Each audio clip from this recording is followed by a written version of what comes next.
बात करते हैं पॉलिनोमियल की। अगर आपको अलजेब्राइक एक्सप्रेशन समझ में आ गया है तो पॉलिनोमियल में कोई दिक्कत ही नहीं है। देखो जी, कह रहा है कि अलजेब्राइक एक्सप्रेशन क्या होता था। हमने क्या बताया कि constant into what, variable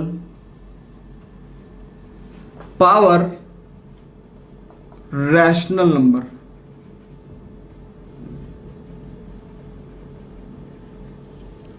constant into variable की power rational number is called as algebraic expression. फिर हमने बताया कि algebraic expression plus algebraic expression वो भी अलजेब्राइक एक्सप्रेशन ही होता है, और सारे बताया कि प्लस प्लस भी वही होगा, अगर दो अलजेब्राइक एक्सप्रेशन को सब्ट्रैक्ट करें तो भी वही आएगा। तो हम सारी कंडीशंस पढ़ चुके हैं, तो अब हमें बताने की जरूरत नहीं है कि अलजेब्राइक एक्सप्रेशन ना ही सिर्फ ये है, बट अगर मैं कहूं कि इसमें कुछ और दूसरा अलजेब्राइक एक्सप्रेशन ऐड करा वो भी अलजेब्राइक एक्सप्रेशन होगा, उसमें कुछ और ऐड करा अलजेब्राइक एक्सप्रेशन तो वो भी, तो मतलब समझ रहे हो आप बात, समझ रहे हो कि ये अलजेब्राइक एक्सप्रेशन की एक टर्म की डेफिनेशन है, इसमें मैं और ऐड करेंगे तो वो भी अलजेब्राइक एक्सप्रेशन होगा। तो इसका मतलब इसकी बड़ी वास्ट डेफिनेशन है, बहुत बड़ी डेफिनेशन है अलजेब्राइक एक्सप्रेशन की। फाइनली मैं लिखवाऊंगा आपको, है ना। तो अब बात सुनो, पॉलिनोमियल क्या कहता है। पॉलिनोमियल क्या कहता है, कह रहा है, ध्यान से देखना, कि algebraic expressions in which power of, हम पावर भी बोल देते हैं एक्सपोनेंट भी बोल देते हैं ना। जैसे मान लो अगर 2 की पावर 3 है तो बेसिकली इसको हम ये भी पढ़ सकते हैं कि 2 का जो एक्सपोनेंट है वो 3 है। 3 is the exponent of 2, exponent होता है ना, इसको हम एक्सपोनेंट भी बोल देते हैं और पावर भी बोल देते हैं। क्या बोल देते हैं, पावर। जैसे बोलते हैं 2 पावर 3 है तो 2 पावर 3 भी बोल सकते हैं और 2 का एक्सपोनेंट 3 भी बोल सकते हैं, ठीक है। तो बात सुनो आप, तो कह रहे हैं algebraic expression in which power of variable is whole number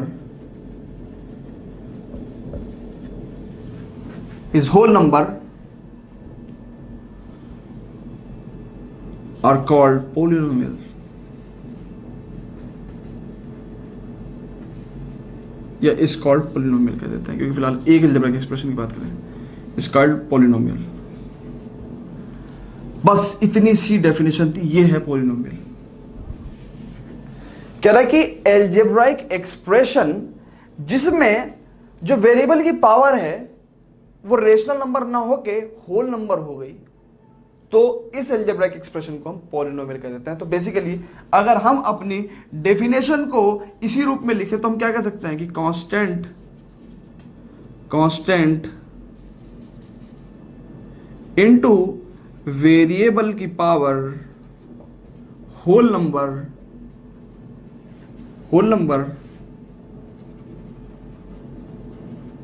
is called as what, polynomial. Constant into variable की power whole number is called as polynomial.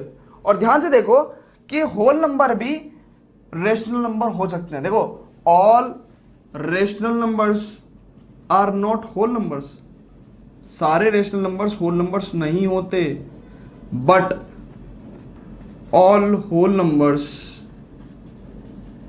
Are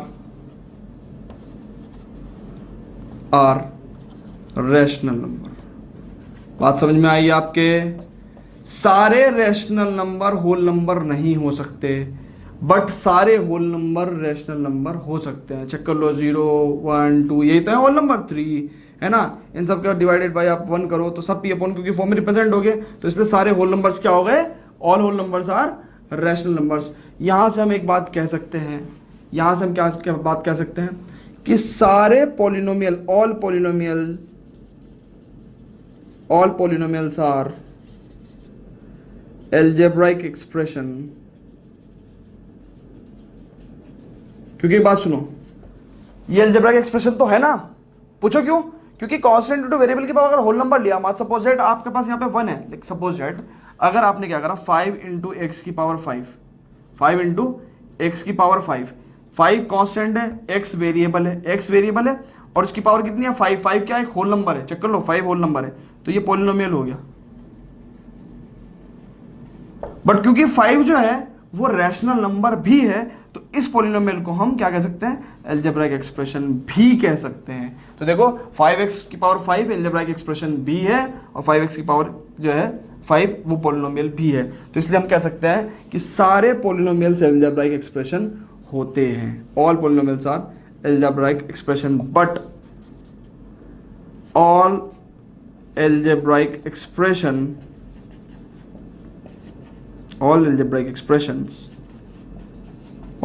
expressions are not polynomial। जैसे फॉर एग्जांपल अभी check करते हैं, अगर मैं क्या कर लूं 5 इंटू एक्स की पावर 1/2 कर लूं, तो ये अलजेब्राइक एक्सप्रेशन है। क्यों? क्योंकि यहां पे क्या है, ये रेशनल नंबर है, बात हो गई हमारी कड़क। बट अगर हम बात करें 5 इंटू एक्स की पावर 1/2, तो क्योंकि ये होल नंबर नहीं है, ये देखो ये होल नंबर नहीं है, इसलिए this is not a polynomial. बात समझ में आ रही है? तो पॉलिनोमियल को आप कैसे जज करेंगे कि कांस्टेंट इंटू वेरिएबल की पावर क्या होना चाहिए, होल नंबर होना चाहिए। अलजेब्राइक एक्सप्रेशन में कांस्टेंट इंटू वेरिएबल की पावर रेशनल नंबर होता है। अब बात वही है, पॉलिनोमियल में क्या होता है, पॉलिनोमियल में क्या होता है कि अगर एक पॉलिनोमियल में दूसरा पॉलिनोमियल आप ऐड करते हो, बात समझ में आई? जैसे फॉर एग्जांपल एक पॉलिनोमियल में आप दूसरा पॉलिनोमियल ऐड करोगे, तो अगेन पॉलिनोमियल प्लस पॉलिनोमियल भी एक पॉलिनोमियल आएगा, है ना। पॉलिनोमियल माइनस पॉलिनोमियल भी एक पॉलिनोमियल आएगा, पॉलिनोमियल इनटू पॉलिनोमियल भी एक पॉलिनोमियल आएगा, पॉलिनोमियल डिवाइडेड बाय पॉलिनोमियल भी एक पॉलिनोमियल आएगा। बट बात समझो क्या, कि मान के चलो यहां पे ध्यान देना, बहुत ज़्यादा ध्यान देना है, क्योंकि पॉलिनोमियल इनटू पॉलिनोमियल तक तो बात सही थी, बट यहां पे हमें ध्यान देना है। अगर हम पॉलिनोमियल डिवाइडेड बाय पॉलिनोमियल कर रहे हैं, तो इस वाले पॉलिनोमियल की जो डिग्री है वो इस वाले पॉलिनोमियल की डिग्री से ज़्यादा होनी चाहिए, दिस शुड बी हाई। तो ये कॉन्सेप्ट क्यों बता रहा हूं मैं, देखो एक बात सुनो, मान के चलो 5x की पावर 5 एक पॉलिनोमियल है, और 5x की पावर 6 भी एक पॉलिनोमियल है, और हमने क्या करा 5x पावर 5 अपॉन 5x की पावर 6 डिवाइड कर दिया, तो क्या आ जाएगा हमारे पास x की पावर -1, और क्योंकि ये होल नंबर नहीं है इसलिए ये पॉलिनोमियल नहीं कहलाएगा। तो ध्यान रहे कि जब आप पॉलिनोमियल अपॉन पॉलिनोमियल कर रहे हैं, तो वो पॉलिनोमियल सिर्फ उस केस में होगा जब न्यूमरेटर की डिग्री, जो न्यूमरेटर px है, न्यूमरेटर जो पॉलिनोमियल है उसकी डिग्री, न्यूमरेटर पॉलिनोमियल की जो डिग्री है वो ज्यादा होनी चाहिए या बराबर होनी चाहिए किसके, डिनोमिनेटर पॉलिनोमियल के, डिनोमिनेटर पॉलिनोमियल के। तो ये बात हमें भी आपको आगे भी समझाएंगे, ठीक है नहीं। तो ये था जी पॉलिनोमियल। अब देखते हैं कुछ एग्जांपल्स और वहां से समझते हैं कि और पॉलिनोमियल पे हम क्या क्या पढ़ सकते हैं स्टूडेंट्स, ठीक है नहीं। तो इस बात का ध्यान रखना जो मैंने आपको बताया कि कांस्टेंट टू वेरिएबल की power whole number is what, polynomial, and polynomial plus polynomial plus polynomial plus polynomial क्या होंगे, पॉलिनोमियल ही होंगे। और एक बात सुनो, ये प्लस माइनस दिखाने का मतलब पता क्या था, ये दो अलग अलग ऑपरेशन है। अगर पॉलिनोमियल प्लस पॉलिनोमियल करेंगे तो भी पॉलिनोमियल मिलेगा, पॉलिनोमियल माइनस पॉलिनोमियल करेंगे तो भी एक पॉलिनोमियल मिलेगा। और ध्यान दो ऐसा ही केस है कि अगर इनके साथ कांस्टेंट ऐड कर दें तो भी एक पॉलिनोमियल मिलेगा, कांस्टेंट सब्ट्रैक्ट कर दें तो भी एक पॉलिनोमियल मिलेगा। बल्कि अभी हमने गलत कर दिया थोड़ा सा, भी पॉलिनोमियल माइनस कांस्टेंट तो भी अगेन पॉलिनोमियल। सी क्या होता है, कांस्टेंट होता है, ठीक है ना। पॉलिनोमियल इनटू कांस्टेंट भी एक पॉलिनोमियल होगा। बस डिवीजन का केस का ध्यान रखना है। डिवीजन के केस में क्या ध्यान रखना है कि अगर ऊपर भी पॉलिनोमियल है और नीचे भी पॉलिनोमियल है तो इसकी जो डिग्री है वो ज्यादा होनी चाहिए या बराबर होनी चाहिए किससे, इसकी डिग्री से। और डिग्री क्या होती है वो भी हम समझाएंगे आपको, ठीक है ना। तो आप सारी प्रॉपर्टीज याद रखें। अगर आप छोड़ना चाहते हो तो फिलहाल पॉलिनोमियल बाई पॉलिनोमियल वाली छोड़ सकते हैं अभी, ठीक है ना, अभी छोड़ दो। अभी थोड़ा सा आगे को समझाता हूं मैं। करते हैं स्टूडेंट्स और थोड़ा सा आगे फर्दर पढ़ते हैं पॉलिनोमियल को। Before that students pause the video, note it down. बात करते हैं फर्दर पॉलिनोमियल्स पे। तो अब बना सकते हैं क्या, कांस्टेंट इनटू वेरिएबल की पावर होल नंबर प्लस या माइनस 6x की पावर 3 प्लस या माइनस कुछ भी, जो भी आपकी इच्छा करे, 2 इंटू एक्स की power some whole number, let's suppose it 5, ठीक है ना। तो ऐसे करके आप कितना भी कैसा भी पॉलिनोमियल बना सकते हैं, ठीक है ना। चलो जी, ये आप कुछ भी कर सकते हो, बस दिमाग में रखना है कि आपको कांस्टेंट इनटू वेरिएबल की पावर होल नंबर रखना है, और आप कुछ भी कोई भी कैसा भी पॉलिनोमियल आप बना सकते हैं और किसी भी पॉलिनोमियल को देख के पहचान सकते हैं कि ये पॉलिनोमियल है, ठीक है ना। चलो जी, तो ये हमने एक बता दिया। अब बात करते हैं इस पॉलिनोमियल के अंदर टर्म्स की। तो क्या होता है terms of a polynomial? Terms of a polynomial, तो देखो इस पॉलिनोमियल के अंदर 3 टर्म्स हैं। एक तो 5x², एक 6x³ और एक -2x की पावर 5। देखो पॉलिनोमियल की जो टर्म्स होती हैं वो ऐसे होती हैं कि अगर हम उनको ऐड करें तो ये आ जाए। तो इसलिए हमने टर्म्स को जब लिखते समय हम क्या करते हैं, माइनस साइन को उठा लेते हैं, है ना। इस तरीके से टर्म्स क्या होती है, टर्म्स ऑफ अ पॉलिनोमियल क्या होता है कि जिनको हम ऐड करें, अगर हम if we add terms of polynomial then we'll get the polynomial जो हमें एक्चुअल पॉलिनोमियल है, we will get actual polynomial। तो जैसे हमारा एक्चुअल पॉलिनोमियल था, अगर हम इसके टर्म्स कुछ ऐसे लिखते, कैसे लिखते, ऐसे लिखते, तो जब हम इसको ऐड करते तो हमें ये थोड़ी मिलता। इसलिए हमें यहाँ पे नेगेटिव साइन भी लेना पड़ा, क्योंकि अब हम इसको जब ऐड करेंगे तो हमें ये मिलेगा। तो इसका मतलब समझ रहे हो कि जब पॉलिनोमियल के टर्म्स की बात कर रहे हैं तो ये पूरी एक टर्म होगी, ठीक है ना। इसको बेसिकली हम कैसे पढ़ेंगे, इसको हम ऐसे पढ़ेंगे, ठीक है ना। अगर पॉलिनोमियल कुछ इस तरीके से हमारे पास गिवन है तो while writing the terms we will read it as कि भाई ये प्लस ये, तो इसका मतलब ये हमारी टर्म्स हो गई। अब ये कितनी टर्म है, 3 टर्म्स है। कितनी है, 3 टर्म्स है। अब इन एनी टर्म किसी भी टर्म को उठा लो, 5 इंटू एक्स की पावर 2, 5 इंटू एक्स की पावर 2, तो ये वेरिएबल पार्ट हो गया। तो ये तो पूरा वेरिएबल पार्ट हो गया ना, क्योंकि x वेरिएबल है, उसका स्क्वायर x² भी क्या होगा, वेरिएबल होगा। ध्यान से देखो, अगर x वेरिएबल है तो x² क्या होगा, वो भी वेरिएबल होगा ना। ये तो पूरा वेरिएबल पार्ट हो गया ना। देखो ना इस चीज को देखो, ये पूरा वेरिएबल पार्ट होता है, वेरिएबल पार्ट। और ये वाला पार्ट को हम क्या बोलते हैं, कोएफिशिएंट बोलते हैं इसको क्या बोलते हैं, कोएफिशिएंट। तो अगर मैं आपसे पूछूं right the coefficient of this polynomial, तो आप क्या लिखोगे कि 5 इज द कोएफिशिएंट,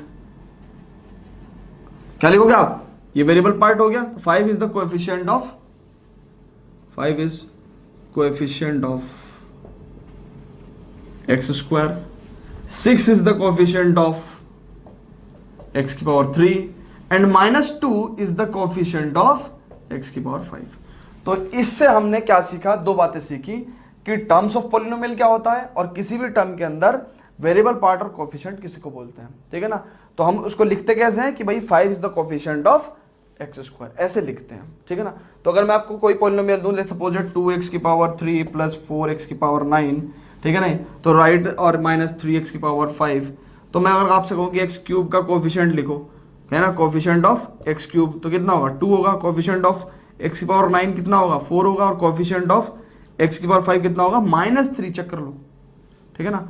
तो इस तरीके से आपको कोएफिशिएंट लिखना है और टर्म्स को समझना है। चलो जी, और आगे पढ़ते हैं पॉलिनोमियल्स पे further. Before that students pause the video to note it. देखते हैं 2 पॉलिनोमियल्स, कांस्टेंट पॉलिनोमियल और जीरो पॉलिनोमियल। ये क्या होता है ये समझना है आपको, कांस्टेंट पॉलिनोमियल और जीरो पॉलिनोमियल। तो कांस्टेंट पॉलिनोमियल में क्या होता है, ध्यान से देखो अगर आप बात करें, हमने पॉलिनोमियल आपको क्या समझाया, पॉलिनोमियल क्या होता है, पॉलिनोमियल हमने आपको क्या समझाया कि कांस्टेंट इनटू वेरिएबल की पावर होल नंबर, ये समझाया ना। तो अगर मैं 5 की बात करूं, 5, तो मैं क्या 5 को ऐसे भी लिख सकता हूं 5 इंटू एक्स की power 0।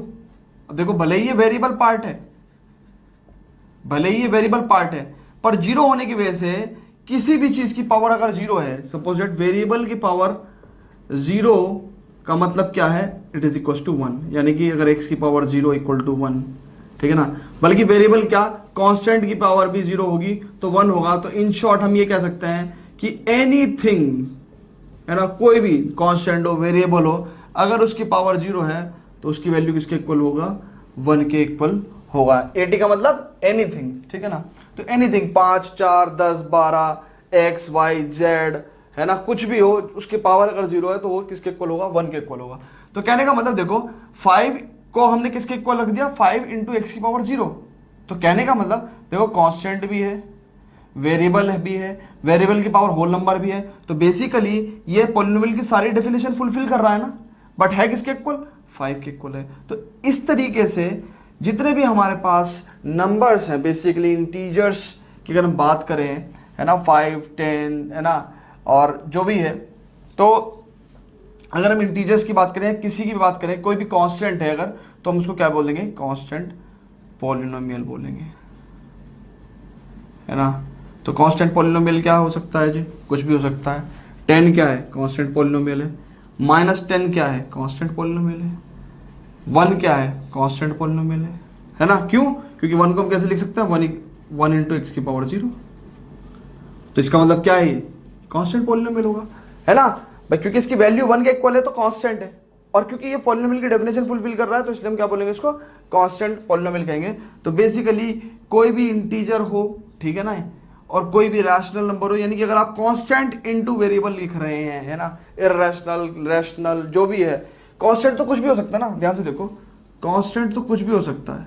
Constant, any real number is constant, any real number is a constant, कुछ भी, ठीक है ना। 2/3 कांस्टेंट है, √2 कांस्टेंट, ठीक है ना, 5 कांस्टेंट है, 10 कांस्टेंट है, -5 कांस्टेंट है, ठीक है ना। तो इसलिए कोई भी कांस्टेंट नंबर को, कहने का मतलब किसी भी एनी नंबर, है ना, any number can be called as constant polynomial, can be called as constant polynomial. Any number, basically मेरे को पूरी डेफिनेशन लिखनी चाहिए थी, एनी नंबर एक्सेप्ट 0, एक्सेप्ट 0, किसी भी नंबर, कोई भी नंबर जो है, सिर्फ 0 को छोड़ के कोई भी नंबर ले लो आप, उसको हम क्या बोल सकते हैं, कांस्टेंट पॉलिनोमियल बोल सकते हैं। तो अगर आप कहोगे sir 33, yes 33 is a constant polynomial, कुछ भी, कोई भी नंबर सिर्फ 0 को छोड़ के, क्योंकि जो 0 होगा उसको हम क्या बोलेंगे, जीरो पॉलिनोमियल बोलेंगे। बात समझ में आई, इसलिए हमने ऊपर 0 छुड़वा दिया, ठीक है ना। तो कोई भी number except 0 is called as constant polynomial. अब बात सुनो, 0 पॉलिनोमियल क्या है। अब देखो 0 है, इसको हम कैसे लिख सकते हैं, 0 इंटू एक्स की पावर 0, एक्स की पावर होल नंबर, ठीक है ना। अब मेरी बात सुनो, 0 इक्वल्स टू 0 इंटू एक्स की पावर होल नंबर। अब ये कांस्टेंट हो गया और ये वेरिएबल पार्ट हो गया, बात समझ में आ रही है। तो इसका मतलब 0 क्या कर रहा है, पॉलिनोमियल की डेफिनेशन को फुलफिल कर रहा है, इसलिए 0 को हम क्या बोलेंगे, जीरो पॉलिनोमियल। बेसिकली अगर आप देखें तो जीरो पॉलिनोमियल भी एक तरह से क्या ही है, कांस्टेंट पॉलिनोमियल ही है, बट हमने इसको अदर कैटेगरी में रख दिया। क्यों, क्योंकि यहां पे कांस्टेंट पॉलिनोमियल में वेरिएबल की पावर को हमेशा 0 होना था। ध्यान से चेक करो, कांस्टेंट पॉलिनोमियल में जो वेरिएबल की जो पावर है उसको हमेशा 0 होना पड़ेगा, तभी कांस्टेंट पॉलिनोमियल बनेगा। बट जीरो पॉलिनोमियल में हमने इसको अदर कैटेगरी में इसलिए रखा कि जीरो पॉलिनोमियल में वेरिएबल की पावर को 0 नहीं कह रहा हूं मैं, वेरिएबल की पावर कोई भी होल नंबर, कोई भी होल नंबर होगा, एक्स की पावर होल नंबर, कोई भी होल नंबर ले लो आप, यहां से जो भी आएगा उसकी मल्टीप्लाई जब 0 से होगी तो 0 ही देगा। तो इसलिए इसको और इसको हमने क्या करा, अलग कैटेगरी में रखा, क्योंकि कांस्टेंट पॉलिनोमियल में क्या होना चाहिए, वेरिएबल की पावर 0, और जीरो पॉलिनोमियल में वेरिएबल की पावर कुछ भी हो सकता है ना, फिर भी ये 0 ही आएगा। तो this is called as zero polynomial, ठीक है ना। आगे और पढ़ते हैं पॉलिनोमियल्स पे further. Before that students pause the video to note it down. अब स्टूडेंट वो पूछ रहा है कि इन एल्जेब्राइक एक्सप्रेशन को कंसीडर करो। सबसे पहली बात है कि क्या ये एल्जेब्राइक एक्सप्रेशन है? ऑब्वियस है, क्यों? देखो, कांस्टेंट इनटू वेरिएबल, अगर आप देखो कांस्टेंट को c कहूं, वेरिएबल को x कहूं, और इसकी पावर क्या, वेरिएबल की पावर क्या हो सकता है? कोई भी रैशनल नंबर, कोई भी rational number, constant to variable की पावर कोई भी रैशनल नंबर। तो देखो x को आप देखते समझ जाया करो, x इसमें कांस्टेंट क्या है? 1 इंटू एक्स की पावर 1, तो ये भी कांस्टेंट, ये रैशनल नंबर और वेरिएबल की पावर, तो ये क्या है? Algebraic expression. ये यहां पे चेक करो, 1 अपॉन एक्स को हम देखो, 1 अपॉन एक्स को हम क्या लिख सकते हैं? एक्स की पावर -1, ठीक है ना। तो एक्स की पावर -1 को अगर हम देखें तो वन इंटू एक्स की पावर -1 की फॉर्म में लिख सकते हैं उसको। तो देखो कांस्टेंट इंटू वेरिएबल की पावर रेशनल नंबर, तो इसका मतलब क्या है? ये एल्जेब्राइक एक्सप्रेशन है। ऐसे ये भी एल्जेब्राइक एक्सप्रेशन निकलेगा, क्यों? क्योंकि रूट एक्स प्लस 3 को अगर आप देखो तो क्या हुआ? एक्स की पावर 1/2, देखो रूट एक्स को क्या लिखते हैं? एक्स की पावर 1/2, और इसको मैं कैसे लिख सकता हूँ? 1 इंटू एक्स की पावर 1/2। तो अब देखते ही समझ जाया करो कि अब देखो कांस्टेंट इंटू वेरिएबल की पावर रेशनल नंबर, तो ये क्या है? Algebraic expression. और एल्जेब्राइक एक्सप्रेशन प्लस कांस्टेंट 3 क्या है? कांस्टेंट है ना, वो भी क्या होगा? Algebraic expression. तो इसलिए अब जैसे क्यूब रूट ऑफ वाई है, इसको मैं कैसे लिख सकता हूँ? वाई की पावर 1/3 है ना, तो इसको मैं कैसे लिख सकता हूँ? 1 इंटू वाई की पावर 1/3, कांस्टेंट इंटू वेरिएबल की पावर रेशनल नंबर। अगेन क्या है? ये एल्जेब्राइक एक्सप्रेशन है, ठीक है जी। अब सुनो, एल्जेब्राइक एक्सप्रेशन और वाई स्क्वायर क्या है? वाई स्क्वायर को मैं 1 इंटू वाई की पावर 2 लिख सकता हूं ना, तो कांस्टेंट इंटू वेरिएबल की पावर रेशनल नंबर, 2 क्या है? रेशनल नंबर है। तो एल्जेब्राइक एक्सप्रेशन ये भी और ये भी, तो दोनों का एडिशन भी क्या होगा? Algebraic expression. तो बात समझ में आ रही है? हमने जब कहा कंसीडर दिस एल्जेब्राइक एक्सप्रेशन, तो आपको देखते ही समझ जाना चाहिए, है ना। और जब आप धीरे धीरे 5, 6, 10 को देखोगे ना, तो आपको देख के पता चल जाएगा, अरे यार ये तो एल्जेब्राइक एक्सप्रेशन है, ठीक है ना। ये तो शुरू में अभी हम स्टडी कर रहे हैं इसको डीपली, तो हम इस पर इतनी बात भी कर रहे हैं, ठीक है नहीं। और आगे फर्दर क्लासेस में या क्वेश्चन सॉल्व करते समय तो हम बात भी नहीं करते, हमें देखते पता चल जाता है ये एल्जेब्राइक एक्सप्रेशन, तो सिर्फ हम सीधा कहते हैं कि ये एल्जेब्राइक एक्सप्रेशन है, ठीक है ना। अब बात सुनो, कह रहा इन एल्जेब्राइक एक्सप्रेशन में कौन से पॉलिनोमियल हैं? तो एक बात ध्यान देखो, इसको मैं x प्लस एक्स की पावर -1 लिख दूं, और हमने पॉलिनोमियल में आपको क्या सिखाया है? क्या सिखाया पॉलिनोमियल में? कांस्टेंट इनटू वेरिएबल की पावर होल नंबर होना चाहिए। क्या होना चाहिए? होल नंबर होना चाहिए सारी टर्म्स में, पॉलिनोमियल की सारी टर्म्स में। इन अ पॉलिनोमियल,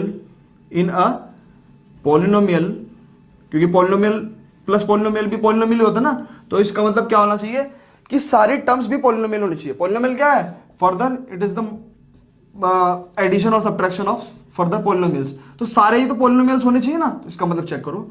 अब एक बात सुनो, इस एल्जेब्रिक एक्सप्रेशन में ये पार्ट पॉलिनोमियल नहीं है। क्यों? क्योंकि ध्यान से देखो, इसकी जो पावर है कांस्टेंट इनटू वेरिएबल की पावर -1 हो गया, -1 is not a whole number. ये क्या है? होल नंबर नहीं है, तो this part is not polynomial. So the summation है ना, summation of this algebraic expression can not be the polynomial, तो नॉट अ पॉलिनोमियल। अगर एक भी टर्म, ध्यान से चेक करो, पॉलिनोमियल इज व्हाट, है ना, ये could be, it could be one polynomial, है ना, एक पॉलिनोमियल हो सकता है, या फिर एडिशन ऑफ सेवरल पॉलिनोमियल्स हो सकते हैं। अगर एक भी पार्ट पॉलिनोमियल नहीं हुआ तो फिर पूरा जो है ना वो पॉलिनोमियल होगा ही नहीं। बात समझ में आ रही है? तो इसका मतलब, क्योंकि इस टर्म में ये पॉलिनोमियल नहीं था, है ना, ये तो पॉलिनोमियल है बट ये पॉलिनोमियल, ये तो पॉलिनोमियल है बट ये पॉलिनोमियल नहीं है, इसका मतलब इनका जो एडिशन होगा वो भी पॉलिनोमियल नहीं होगा। ठीक है, ऐसे यहाँ पे देखो x की पावर हाफ प्लस 3, अब ये तो देखो कांस्टेंट पॉलिनोमियल है, चेक कर लो, ठीक है ना। तो ये तो पॉलिनोमियल है बट ये पॉलिनोमियल नहीं है, क्यों? क्योंकि जो हाफ है वो होल नंबर नहीं है, तो इसलिए इसका जो एडिशन होगा will not be a polynomial. अच्छा करो, ये तो पॉलिनोमियल है बट ये पॉलिनोमियल नहीं है, तो इसलिए इनका एडिशन क्या होगा? पॉलिनोमियल। पॉलिनोमियल होने के लिए, पॉलिनोमियल होने के लिए सारी टर्म्स का पॉलिनोमियल होना जरूरी है, सारी टर्म्स का पॉलिनोमियल होना जरूरी है। ठीक है, चलो जी, अब यहाँ पे आ जाओ, इसको क्यूब रूट ऑफ वाई को कैसे लिखेंगे? वाई की पावर 1/3 प्लस वाई स्क्वायर। अब देखो ये तो पॉलिनोमियल है, ये तो पॉलिनोमियल है ना, बट ये पॉलिनोमियल नहीं है, क्योंकि 1/3 क्या है? Not a whole number, not a whole number. ठीक है, तो इसलिए जो इसका एडिशन होगा that will also not be a polynomial, ठीक है, क्योंकि हमने क्या बताया कि फॉर पॉलिनोमियल है ना, ऑल टर्म्स उस पॉलिनोमियल के अंदर all terms should be polynomial, ठीक है जी। तो सारे टर्म्स पॉलिनोमियल होने चाहिए, एक भी टर्म अगर पॉलिनोमियल नहीं हुई तो इसका मतलब पॉलिनोमियल नहीं होगा। चलो जी आगे बढ़ते हैं, पॉलिनोमियल का क्लासिफिकेशन पढ़ते हैं थोड़ा सा, ठीक है ना। तो before that students pause video to note